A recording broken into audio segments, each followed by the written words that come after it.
Stacey Ruth Daniels nació el 24 de julio de 1967 en Clay, Nueva York. Sus padres eran Jerry Daniels y Judy Eaton, y era la menor de 3 hermanos. Durante su infancia todos la describían como una buena chica, muy inteligente, pero a la vez un tanto malcriada, pues incluso la misma Stacey aseguraba que su madre tenía mucho trabajo con ella, ya que ella era muy testaruda y le llevaba la contraria en casi todo a su madre, lo que acarreaba problemas de conducta tanto en casa como en el colegio. No obstante, sus padres y hermanos hablaban muy bien de Stacey, ya que la presentaban ante los demás como una niña cariñosa, buena compañera y muy educada, siendo así Stacey la más mimada de los 3 hermanos simplemente por el hecho de ser la menor. Ya en su adolescencia, Stacey asistió a la escuela secundaria Westport siendo una alumna promedio, pero sin embargo sus problemas de conducta continuaban. En 1985, cuando la muchacha tenía 17 años, conoció a un chico 7 años mayor que ella, quien tenía 24 años y se llamaba Michael Wallace. Stacey se enamoró perdidamente de este muchacho. Pero Michael tenía un pasado, y es que a pesar de su juventud ya se había casado con anterioridad, y fruto de ese matrimonio había tenido 2 hijos. Michael y su exesposa se habían separado debido a que él tenía problemas con el alcohol, lo que también derivó en que Michael perdiera su trabajo. A Michael le gustaba salir mucho de fiesta y cuando se encontraba ebrio su carácter cambiaba radicalmente, volviéndose alguien irrespetuoso e incluso agresivo, por lo que finalmente su esposa, ya no pudiendo aguantar más esa situación, le pidió el divorcio. Por otro lado, Stacey continuaba ciegamente enamorada de Michael. En sus citas comenzaron a salir de noche, iban al cine, a cenar y la relación parecía ser perfecta. Pero cuando llevaban 1 año de relación, Stacey le comunicó a Michael que estaba embarazada de él. En lugar de apoyar a su novia, Michael reaccionó distanciándose y enfadándose con Stacey, diciéndole que no iba a hacerse cargo del bebé y que no quería más responsabilidades, por lo que él decidió romper la relación y abandonar a su novia embarazada de tan solo 18 años. En 1988, Stacey dio a luz a su primera hija, la cual fue bautizada con el nombre de Ashley. Ella sabía que no contaba con el apoyo de Michael, así que con la ayuda de sus padres pudo criar a su pequeña, pues además ellos estaban muy felices de haberse convertido en abuelos. Sin embargo, Stacey no se dio por vencida con Michael, pues ella le enviaba cartas con fotos de la niña, donde le decía que era su hija y que debía conocerla en persona para ver lo hermosa que era. Finalmente, Michael tomó conciencia de lo que había hecho al abandonar a Stacey y decidió volver con ella para formalizar la relación y hacerse cargo de su hija. Es así como Stacey y Michael se casan y al parecer viven felices, pues en 1991 viene al mundo la segunda hija de la pareja, a quien deciden llamar Brie. Ahora Brie era la menor de las 2 hermanas, y su padre Michael tenía cierta inclinación hacia ella, pues se mostraba mucho más atento con ella que con Ashley. Si bien en un comienzo esto parecía que podía ser simplemente porque Brie era una bebé y necesitaba más cuidados y atención que Ashley, con el paso del tiempo la niña creció, y las preferencias que Michael tenía por Brie seguían siendo notables. Por otro lado, a pesar de estar casado y con 2 hijas pequeñas, Michael repetía la misma historia que en su anterior matrimonio, pues salía a menudo de fiesta y llegaba muy ebrio a casa, por lo que finalmente Stacey decidió ponerle un ultimátum a su marido y le dijo que si no cambiaba debería marcharse de casa. Al contrario que en su matrimonio anterior, Michael pareció reaccionar al ultimátum de su esposa, pues él quería estar presente en la vida de sus hijas, así que decidió cambiar. Dejó de salir y de beber y consiguió trabajo como mecánico mientras que Stacey trabajaba como dependienta. Pero 2 años después, Stacey pensaba que su marido había vuelto a beber y en esta ocasión ella ya no quería dar marcha atrás. Era a finales de 1999 cuando Stacey le confesó a una amiga que no veía ningún futuro en su matrimonio y que después de la Navidad le pediría el divorcio a Michael. Pero todo dio un giro por lo que ese divorcio nunca llegaría.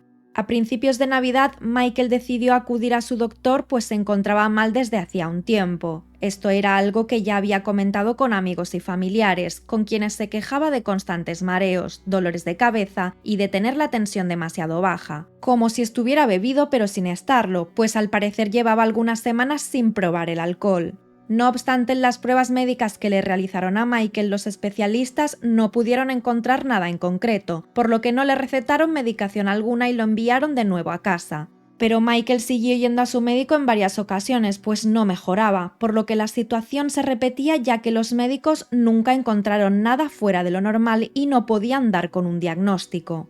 Finalmente llegó Nochebuena, donde en la mayoría de hogares todo es felicidad, pero ese año para Michael no lo fue, pues estuvo toda esa época sintiéndose realmente mal. Después de la época navideña, el estado de salud de Michael empeora y en la primera semana de enero del año 2000, él le comunica a Stacy que pronto acudirá una vez más a su médico. El 11 de enero al mediodía, Ashley, la hija mayor de Michael y Stacy, quien ya tenía 12 años, vuelve a casa del colegio como cualquier otro día normal, pero al entrar se encuentra a su padre en medio del salón, apoyado en un mueble, haciendo señas, gesticulaciones y muecas extrañas, a lo que Ashley, pensando que su padre estaba bromeando, se dirige hacia su cuarto, se da una ducha y se cambia de ropa para ir a recoger a su hermana pequeña al colegio. Ashley sale de casa sin darle demasiada importancia a lo que había visto. Cuando ella regresa a casa junto con Bree, su hermana pequeña, se da cuenta que un grupo de paramédicos saca el cuerpo de Michael sin vida del interior de la casa y le notifican que su padre acaba de fallecer debido a un infarto, atribuyéndolo a su historial de abusos con el alcohol. No obstante, la familia de Michael no se mostró conforme con el diagnóstico y solicitaron que le realizaran una autopsia, pues a ellos no les encajaba que hubiera padecido un infarto debido al alcohol, ya que Michael tenía tan solo 42 años y les había asegurado poco antes que hacía varios meses que había dejado la bebida.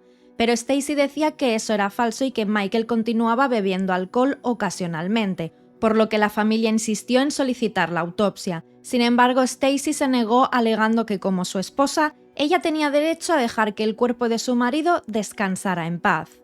Al enviudar con tan solo 35 años, Stacy pasó a ser la heredera de los bienes de Michael, lo que sumaba un total de $55.000. Al cobrar la herencia, Stacy empleó el dinero en pagar los gastos del funeral de Michael, en cubrir otros gastos de la casa, así como liquidar algunas deudas pendientes de su marido. Y el dinero que le sobró lo gastó en un viaje a Disney World junto con sus hijas. El hecho de que Stacy se hubiera gastado tan rápidamente el dinero de la herencia hizo que la familia de Michael sospechase que algo raro ocurría, pero la realidad es que no existía un motivo real por el cual investigar, ya que tampoco había pistas o indicios que contradijeran la causa del fallecimiento de Michael. Así, la vida de la familia continúa. Ashley y Bree vivían con su madre, quien para el año 2002 conoce a un nuevo hombre. Dicho hombre se llamaba David Castor, quien tenía 45 años y había nacido el 12 de junio de 1957 en Nueva York. David era el mayor de 6 hermanos y era el propietario de una empresa de instalación y reparación de aire acondicionado. Era conocido en su comunidad y en su círculo social y familiar como una buena persona, honrado y muy trabajador. David también se había casado antes de conocer a Stacy y fruto de aquel matrimonio había nacido un hijo.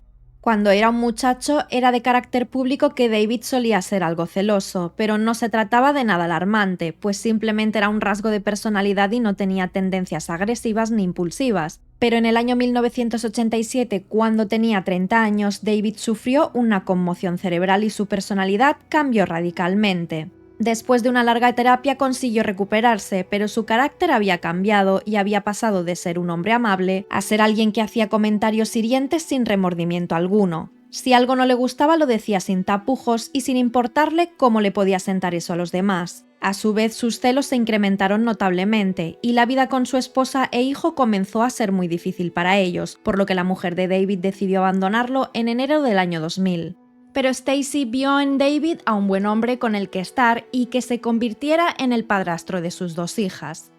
La relación se formalizó y por un tiempo convivieron juntos en casa de Stacy, donde todo parecía ser felicidad y armonía, por lo que finalmente la pareja decidió casarse. A partir de aquí, Stacy utilizaría el apellido Castor. La boda se celebró el 16 de agosto de 2003, tan solo 2 años después de la muerte de Michael.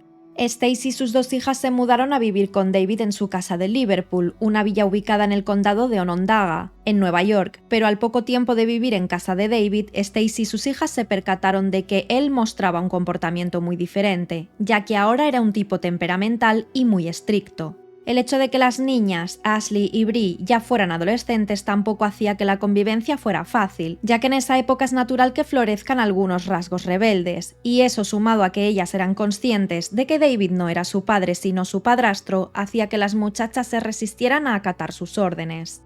Las discusiones comenzaron a ser algo habitual en casa, y la tensión creció tanto que en ocasiones las chicas salían durante muchas horas para evitar así cruzarse con David y discutir. Pero un día la paz llegó, a pesar de que, en un modo trágico, pues en el año 2005 el padre de David falleció repentinamente, y esto lo dejó devastado, ya que él siempre había mantenido una muy buena relación con su padre. David se volvió un hombre callado, triste y pensativo. El viernes 19 de agosto de ese mismo año, David decide romper con la rutina y así tratar de desconectar también del duelo por la muerte de su padre, por lo que le propone a Stacy que hagan un viaje en fin de semana en pareja ellos dos solos. Pero Stacy se negó, pues su hija mayor Ashley trabajaba en esos días y no quería que su hija pequeña Bree se quedara sola en casa, a pesar de poder valerse por sí misma. Ante la negativa de Stacy a la propuesta de David de viajar los dos solos, estalló una discusión, ya que David lo que deseaba era pasar tiempo a solas con su mujer y alejarse del estrés y las preocupaciones diarias, que achacaba también a las discusiones con sus hijastras. Dicha discusión se salió de control y ambos comenzaron a gritarse e insultarse. En un momento dado, viendo que todo se les había ido de las manos, David decide encerrarse en su habitación para evitar que la discusión fuera a peor. Pero en lugar de salir al cabo de unas horas, David permaneció ahí encerrado por más de 2 días, pues al parecer no quería salir para evitar un nuevo confrontamiento con Stacy.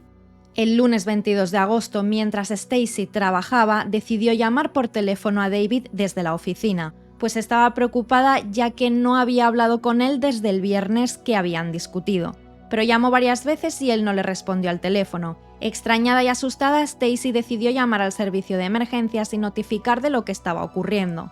Los investigadores llegaron a la casa de David y se dieron cuenta de que la habitación estaba cerrada con llave desde dentro. Tocaron la puerta en repetidas ocasiones llamando a David, pero él no respondía. Después de muchos intentos decidieron derribar la puerta, puesto que esta era la única forma de poder entrar en la habitación. Si bien los investigadores tuvieron en cuenta que David podía no encontrarse allí y que simplemente había dejado la habitación cerrada con llave y se había marchado, cuando entraron descubrieron el cuerpo sin vida de David.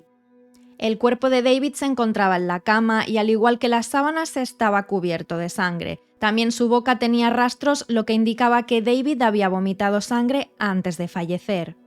Al realizar un análisis más detallado en la habitación, los investigadores descubrieron en la mesita de noche 2 vasos de cristal. Uno de los vasos era de cristal transparente y contenía zumo de arándanos, mientras que el otro era de cristal verde y contenía también un líquido verde, el cual se trataba de anticongelante, un líquido que se utiliza para evitar la oxidación o corrosión de los motores de los vehículos. En este punto los investigadores se dieron cuenta de que en realidad la causa del fallecimiento de David había sido por autoenvenenamiento.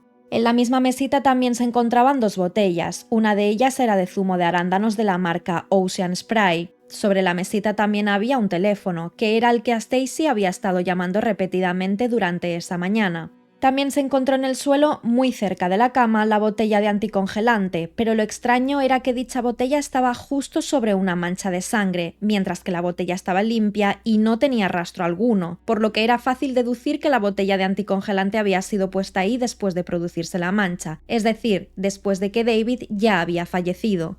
Por lo que, si David se había envenenado por su cuenta y esto era lo que había causado la mancha de vómito con sangre que se podía apreciar en el suelo de la habitación, lo que no encajaba era la botella en el suelo después, justo encima de la mancha. Bajo la cama también se encontró una escopeta, la cual estaba cargada, pero no detonada, y los expertos pensaron en que si David se hubiera querido quitar la vida, lo hubiera hecho con la escopeta, pues no era lógico que hubiera querido envenenarse sabiendo que su fallecimiento sería mucho más lento y doloroso con el anticongelante. Los funcionarios continuaron investigando el resto de la casa para buscar más pistas, y fue en la cocina donde encontraron algo fuera de lo común. En el cubo de la basura encontraron un frasco gotero totalmente nuevo y sin señales de desgaste y al parecer también recién comprado. ¿Para qué se había usado ese frasco y por qué se habían deshecho de él si estaba nuevo? Mientras continuaban investigando, las autoridades informaron a Stacy sobre el fallecimiento de su marido, a lo que ella reaccionó como suele ser normal, muy afectada. Inmediatamente después de la noticia se dirigió a la vivienda mientras lloraba y se lamentaba por la muerte de David. También decía que cómo era posible que él se hubiera envenenado por una discusión, y que se sentía culpable de haber dejado que David permaneciera encerrado en la habitación. Después de un rato, Stacy se calmó y salió a sentarse en el exterior de la casa, donde se fumó un cigarrillo mientras aparentaba estar mucho más tranquila y despreocupada. casi como si nada hubiera sucedido. Algo que por supuesto extrañó a las autoridades y comenzaron a sospechar. Comenzaron con los interrogatorios a la familia, tanto para Stacy como para sus dos hijas, pues tan solo ellas eran los familiares más cercanos a David. Las hijas de Stacy estaban muy preocupadas, pues no se explicaban cómo David había sido capaz de quitarse la vida. Por otro lado, Stacy proporcionó varios detalles precisos sobre lo que había estado haciendo con David en las semanas anteriores a su fallecimiento, aportando tickets y recibos de cenas y comidas familiares y de cuando iban al supermercado. Stacy aportó cualquier detalle necesario para demostrar que ella y David tenían una buena relación. También comentó cuándo salieron a pasear y al cine, y esto último le recordó algo que agregó a su declaración, pues Stacy mencionó que hacía algunos días atrás había visto una película en la que una mujer asesinaba a dos amantes con antifree. Los funcionarios no entendían a qué se refería, por lo que le preguntaron qué era el antifree, a lo que ella respondió que era el anticongelante, en inglés antifreeze. Stacy llamaba al anticongelante antifree y decía que podía haber sido esta película la que le dio la idea a David de cómo quitarse la vida. Si bien con estas declaraciones las autoridades no encontraron nada anormal, llegaron los resultados del laboratorio que aportaban los datos sobre huellas y muestras de ADN de varios objetos encontrados en la habitación, así como en el frasco gotero que encontraron en el cubo de la basura. Al analizar el frasco gotero se encontraron residuos de anticongelante, lo que indicaba que había sido utilizado para extraer el anticongelante de la botella. ¿Pero para qué usar un frasco gotero? En otro examen más profundo del frasco se reveló que la punta del mismo contenía el ADN de David Castor. Dicho ADN no eran huellas, lo que indicaba que David no había tocado el frasco gotero, sino otra persona. Todo indicaba que alguien había rellenado el gotero con anticongelante y lo había agregado a la bebida de David para envenenarlo. Mientras tanto, la reconstrucción de los hechos se estaba llevando a cabo, solo faltaba terminar los últimos análisis para tener todo el caso resuelto. El vaso de cristal color verde que contenía el anticongelante fue analizado y estaba muy limpio, pues apenas tenía algunas huellas. Parecía como si el vaso hubiera sido lavado justo antes de colocarlo en la mesita de noche, pues no tenía residuos de nada más que solo el anticongelante. Si bien es lógico que los vasos en las casas siempre se mantengan limpios, en este caso en particular la limpieza perfecta de dicho vaso resultó ser algo sospechoso. Los restos del líquido anticongelante encontrado en aquel vaso no contenían el ADN de David, lo que indicaba que él no había tomado el líquido directamente de ese vaso. Al analizar las huellas se encontraron 3 y todas pertenecientes a Stacy. Los expertos indagaron en que esto apuntaba a que Stacy cogió el vaso, lo colocó sobre la mesita de noche y luego vertió el anticongelante. Si fuera David quien lo hubiese hecho, las huellas del vaso serían las suyas, y si fuese él quien hubiese bebido el anticongelante desde el vaso, también hubieran quedado residuos de su ADN de saliva. La botella encontrada en el suelo también tenía algunas huellas y todas eran pertenecientes a Stacy. Así que haciendo una recolección total de la evidencia encontrada, se llegó a la conclusión de que Stacy cogió el gotero, lo llenó de anticongelante, entró a la habitación mientras David dormía y vertió el líquido en su boca, lo que acabó por ocasionar su fallecimiento. Luego fue a la cocina por un vaso, lo llenó de anticongelante y lo dejó sobre la mesa para simular que era David quien se había tomado el líquido del vaso. Stacy también colocó la botella de anticongelante en el suelo cerca de la cama, pero no se percató de que la botella había quedado justo encima de la mancha de sangre. Si bien el caso estaba casi resuelto, aún había que confirmar que la hipótesis era cierta. Las autoridades interrogaron a Stacy de nuevo, pero ella negó que tuviera algo que ver con el fallecimiento de su marido, alegando que no había tenido contacto con David en los 2 últimos días debido a la discusión. Las autoridades también solicitaron un registro de llamadas y se dieron cuenta de que la mañana en que se descubrió el cuerpo sin vida de David, Stacy había realizado una llamada al teléfono que estaba en la habitación. Esta llamada coincidía con lo que ella había declarado, pero afirmó haber llamado repetidas veces a su marido sin tener respuesta, lo cual resultó ser falso. En su historial de llamadas solo había realizado 2, una para llamar a David y la segunda para llamar al servicio de emergencia. La exesposa de David se enteró de su fallecimiento y también recibió una notificación de que él, antes de fallecer, había cambiado su testamento. Anteriormente, los bienes de David Castor siempre habían estado todos a nombre de su hijo, fruto de su anterior matrimonio. Sin embargo, de forma inexplicable y apresurada, cambió el titular de sus bienes poco antes de fallecer, poniendo a Stacy como su única heredera. Para la exesposa de David, sin duda esto fue algo muy extraño, por lo que acudió a las autoridades para explicar lo sucedido con el testamento, pues ella sabía que David no era capaz de desheredar a su propio hijo para dejarle sus bienes a su nueva esposa.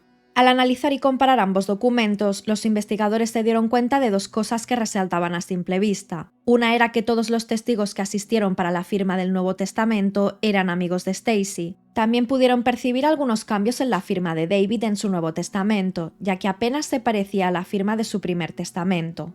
Llegados a este punto, todo era más que evidente y los investigadores tenían pruebas de que Stacy había participado en el envenenamiento de David y de que el Nuevo Testamento había sido falsificado. Pero querían más pruebas, por lo que decidieron contactar con familiares directos de Stacy para indagar sobre su vida. En la búsqueda encontraron el nombre de Michael, el anterior marido de Stacy, pero al intentar contactar con él se percataron de que también había fallecido pocos años atrás.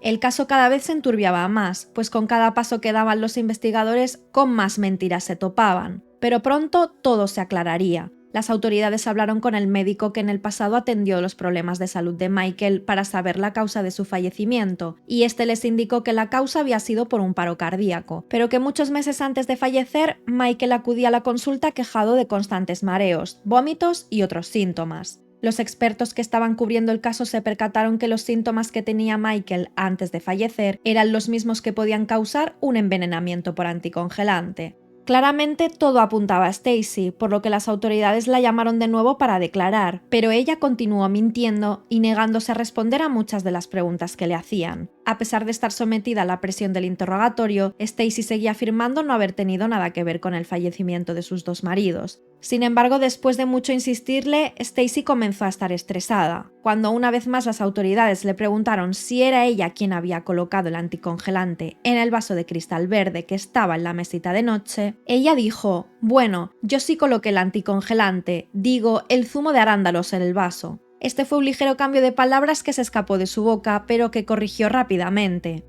Esto se debió a que las constantes preguntas de las autoridades la confundieron y en un momento se desvió de su línea como inocente y confesó lo que había hecho. Stacy sabía que había cometido un error y que sería arrestada.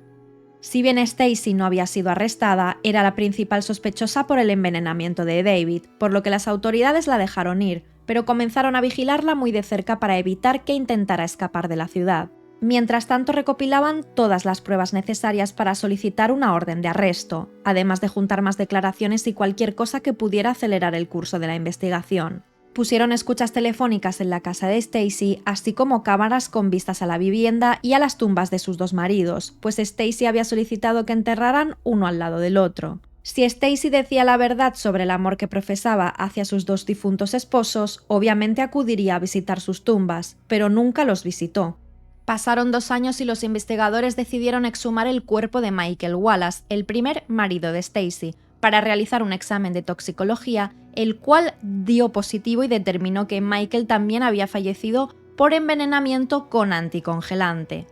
Era septiembre de 2007 y Ashley, la hija mayor de Stacy, ya estaba en la universidad cuando recibió la visita de las autoridades en su facultad y le notificaron que su padre no había fallecido de un ataque cardíaco, sino por el envenenamiento de anticongelante. Ashley llamó a su madre notablemente molesta, pero Stacy, que ya era consciente de que se había descubierto la verdadera causa del fallecimiento de su primer marido, invitó a Ashley a beber juntas en la casa de Liverpool, con la excusa de que todos habían estado pasando por demasiado estrés debido a la investigación y que necesitaban relajarse. Era el 14 de septiembre de 2007 cuando Stacy llamó desde su casa al servicio de emergencia para notificar que su hija Ashley se encontraba muy mal, que estaba encerrada en su cuarto y que no respondía cuando la llamaba. Los paramédicos se apresuraron y al entrar a la habitación de Ashley vieron que se encontraba en muy mal estado. Le preguntaron a Stacy qué era lo que había sucedido y ella explicó que habían estado bebiendo esa tarde al igual que el día anterior, pero que Ashley decidió echarse un rato a la 1 de la tarde porque se sentía un poco mal, y agregó que creía que todo se debía a algunos medicamentos que Ashley había estado tomando y que mezclados con alcohol podrían haber causado el estado en el que se encontraba su hija. Ashley estaba realmente mal y los paramédicos pensaban que no sobreviviría, por lo que enseguida la trasladaron al hospital donde le realizaron un lavado estomacal. Mientras en la sala de espera Stacy lloraba y decía que su hija moriría, así como había muerto su marido David. Stacy también entregó a las autoridades una carta suicida que supuestamente Ashley había dejado sobre la mesa de su habitación. Esto resultó ser algo revelador, ya que en dicha carta Ashley contaba algo que nadie más sabía. En la carta se podía leer lo siguiente: «Mami, lamento que estés pasando por todo esto, pero es momento de que todos lo sepan. No fuiste tú, fui yo». Este era solo un pequeño fragmento de lo que Ashley había escrito en su carta. Dicha carta estaba escrita con ordenador y Ashley confesaba que había sido ella la que había asesinado a su propio padre y que también había envenenado a David, pues no soportaba el maltrato que él le hacía a su madre. También decía que estaba cansada de vivir constantes peleas en casa y que básicamente era eso la que lo había motivado a envenenar a David y que no podía seguir viviendo con la culpa de haber asesinado a 2 hombres y de que ahora estaban culpando a su madre por ello. Ashley también agregaba que había decidido dejar esa carta para contar la verdad antes de quitarse la vida y que así el caso pudiera ser resuelto en su totalidad. Pero para sorpresa de todos, Ashley se recuperó. Después de muchos intentos y de un gran trabajo por parte de los médicos, lograron salvarle la vida. Al despertar, Ashley se encontraba rodeada de policías en la cama de un hospital y sin saber qué era lo que había sucedido. Los funcionarios comenzaron a interrogarla y a decirle que tenía que cumplir condena por lo que había hecho, pero Ashley no entendía nada de lo que estaba pasando. En la carta que supuestamente Ashley había dejado, ella confesaba los 2 asesinatos. El primero, el de su propio padre, cuando ella tenía solo 12 años, donde decía que lo había envenenado con antifree, ya que estaba celosa de su hermana pequeña Brie, ya que ella era la favorita de su padre. Pero al insistir en el interrogatorio, Ashley niega contundentemente cualquier acusación y afirma que ella no había escrito esa carta y que mucho menos había asesinado a su padre o a David. Al ver que la joven se mantiene muy firme en su posición, las autoridades, que ya tienen todas las pruebas recopiladas, siguen apuntando a Stacy, por lo que proceden a arrestarla. Posteriormente, el juicio contra Stacy fue caótico, pues a pesar de que ella insistía en que no era culpable y seguía señalando a Ashley como responsable, todas las pruebas estaban en su contra. La madre de Stacy y abuela de Ashley también acudió al juicio y sorprendentemente testificó a favor de Stacy, su hija, alegando que era su nieta Ashley la culpable de todo y que Stacy era inocente, pero se presentaron las pruebas que habían encontrado en la habitación el día que David falleció, así como un análisis detallado de que la carta de Ashley no la había escrito ella, sino su madre, obviamente para tratar de inculparla. Dicho análisis de aquella carta dejó en evidencia que la calidad de escritura era muy baja, que tenía errores ortográficos así como también algunas incoherencias en la formación de frases. Comparándolo con la forma de escribir de Ashley, pudieron notar que no tenía nada que ver, pues la forma de escribir de Ashley era totalmente diferente. En dicha carta también llamó la atención la palabra antifree, palabra que Stacy utilizó en su confesión y también cuando explicó que había visto una película donde una mujer envenenaba a sus 2 amantes con anticongelante. También encontraron algunas huellas dactilares en la hoja de papel que sin ninguna duda pertenecían a Stacy, y sin embargo no había ninguna huella de Ashley, quien era la que supuestamente había escrito la carta. A pesar de seguir insistiendo en inculpar a su hija, otro análisis reveló que la carta había sido escrita desde el ordenador de Stacy, pues a pesar de que ella eliminó la nota, se pudo recuperar el borrador. Además, se reveló que dicha nota había sido escrita el 12 de septiembre a las 9 de la mañana, 2 días antes de que Ashley fuera ingresada en el hospital. Después de un mes de juicio, el jurado tomó su decisión y fue así como el día 5 de febrero de 2009 Stacy Castor fue declarada culpable de asesinato en 2º grado por la muerte por envenenamiento de David Castor y de intento de asesinato en 2º grado por sobredosis de sustancias y vodka a su hija Ashley. Stacy Castor fue condenada a cadena perpetua con un máximo de 25 años por el asesinato de David Castor y a otros 25 años por el intento de asesinato a su hija Ashley. A estas condenas se le agregaron 4 años más por el cargo de falsificación de documentos por el testamento de David. Varios años después, Stacy Castor seguía manteniendo su inocencia y culpando a Ashley de sus crímenes. Ashley y su hermana pequeña Brie declararon públicamente que había sido duro perder a su madre, pero que se alegraban de la sentencia, puesto que tanto ellas como todo el mundo sabían que Stacy era culpable. Finalmente, Stacy Castor fue encontrada sin vida en su celda en la mañana del 11 de junio de 2016, habiendo cumplido tan solo 7 años de su condena, y se determinó que la causa del fallecimiento había sido debido a un ataque cardíaco y sin evidencia alguna de que se hubiera quitado la vida.